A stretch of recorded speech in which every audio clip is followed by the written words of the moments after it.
Update muna nga tayo sa mundo ng basketball sa Gilas Pilipinas at sa kanilang magiging practice. Ito nga, breaking news, Gilas Pilipinas magsisimula na ang practice at mga bagong eligible na local player sa Gilas Pilipinas. Sino-sino kaya ating kilalanin? Ngunit bago tayo magpatuloy, pakipindot naman ang like, subscribe at ang notification bell para updated ka sa susunod kong i-upload.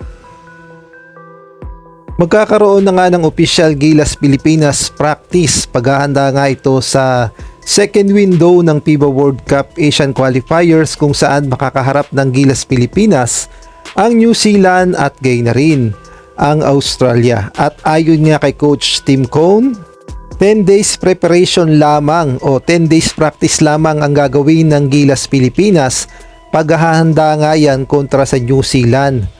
Well, sa tingin ko ay napakaikli naman 10 days preparation, ngunit may paliwanag dyan si Coach Tim Cone at ito nga ang kanyang sinabi. Ang gusto palang mangyari ni Coach Tim Cone, February 11 talaga ang practice ng Gilas Pilipinas, kaso 4 to 5 players lang daw ang magiging available. Kaya naman nilipat niya nga ng February 15 upang makasama na rin ang mga Gilas players na naglalaro sa Japan at Korea. At ayan na nga, 10 days practice lang ang magiging preparasyon ng Gilas Pilipinas kontra nga dito sa New Zealand. Talaga nga namang hindi na nagbabago ang galawan ng mga Gilas Pilipinas pagdating sa practice. Lagi na lamang tayong kinakapos at napakaikli at tila ba'y ina-underestimate natin ang lakas ng ating mga makakalaban, lalong-lalo na itong New Zealand na sobrang threat dahil gutom na gutom at gustong makakuha ng panalo. Kaya naman sa tingin ko yung 10 days practice ay kulang na kulang talaga para sa Gilas Pilipinas. Ngunit wala rin palang magagawa si Coach Tim Cone dahil ayon na rin sa kanya ay kailangang makumpleto yung mga Gilas players.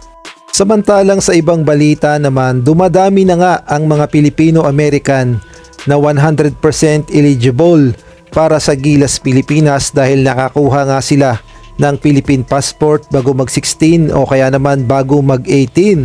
At ating kilalanin kung sino-sino nga ba ang mga players na ito. Unahin na nga natin itong si Harrison Jones na 100% eligible as local player sa Gilas Pilipinas at may height itong 6'7".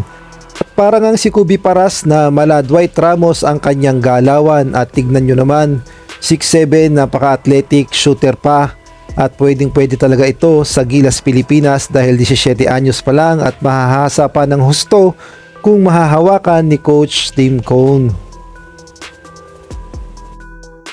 At ang isa pa ngang eligible as local player sa Gilas Pilipinas, itong 6'5" na si James Sanderson at pwede na ngang bunutin ito ni Coach Tim Cone anumang oras dahil local player ito at naghihintay lamang ng Gilas call at sobrang proud Pinoy, 100%.